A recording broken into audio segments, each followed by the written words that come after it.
Today's video covers changing the automatic transmission fluid and filter in a Mercedes-Benz S-Class 450 SE 1976.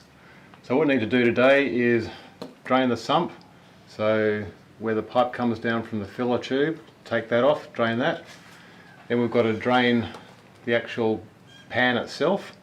Once that's drained, we've got the torque converter to drain.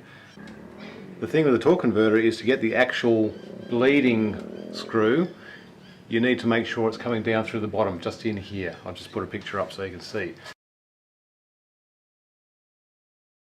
To get that there, you need to go to the pulley on the front of the engine, the crankshaft pulley, twist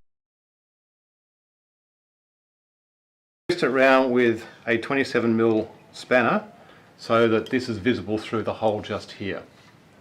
So let's get started. Okay, to firstly drain the pan, we need a 19mm socket.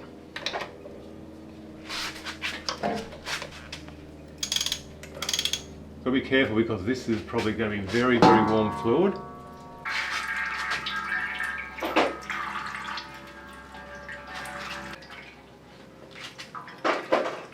And because it's a banjo bolt, it's going to be a very messy job to get it out before all the stuff drains out.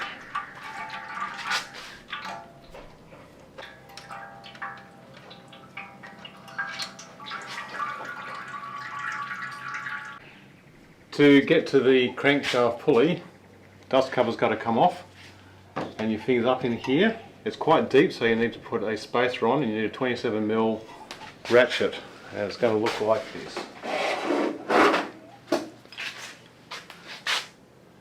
And you need that to turn the torque converter so you can get to the drain plug. So we've done that. I'm taking the cover off. Just slips up here like this, and in like that. And then you just put it onto the 27mm bolt and turn that, and you get someone to have a look under there. Fraser did it for us, and we can get to the drain plug. Okay, we've taken out the drain plug from the filler pipe. That's now drained. Now we've got 4 bolts on the pan itself. So what you need to do is get a 13mm spanner or socket and loosen them all off, and don't take them actually off at this stage.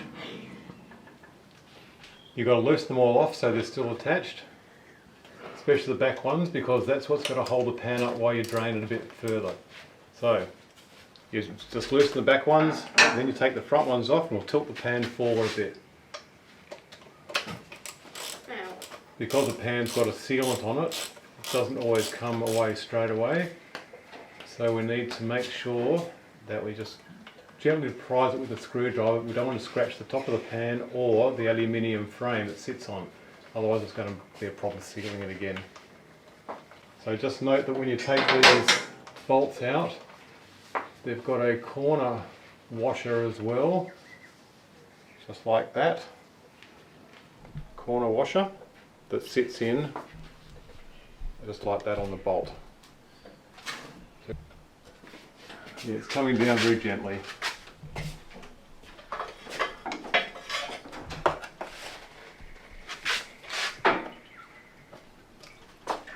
And you can see it's starting to drain more now that the pan's tilted forward.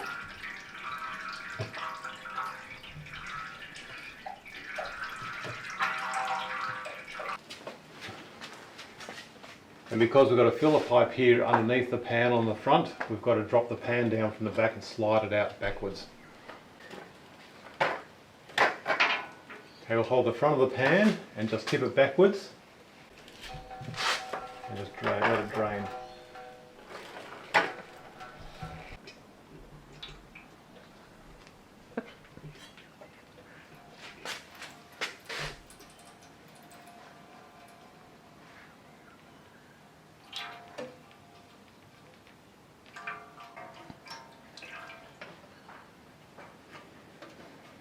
Okay, we'll take the pan out, tilting towards the left and out towards the back.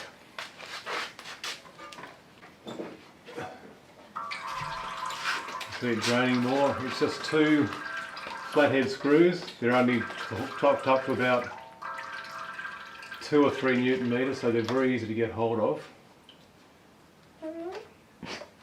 little washer as well. So you just got to make sure you don't lose any of this stuff in the pan, otherwise we'll never see it again.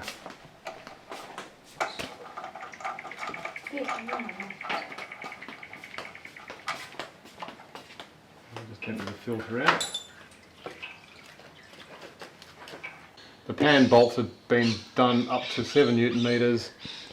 The filler tube has been done again up to 19 Newton meters, like a banjo bolt. It's had new copper washer, crush washers in the banjo bolt. We've drained the torque converter and put a new crush washer in that as well.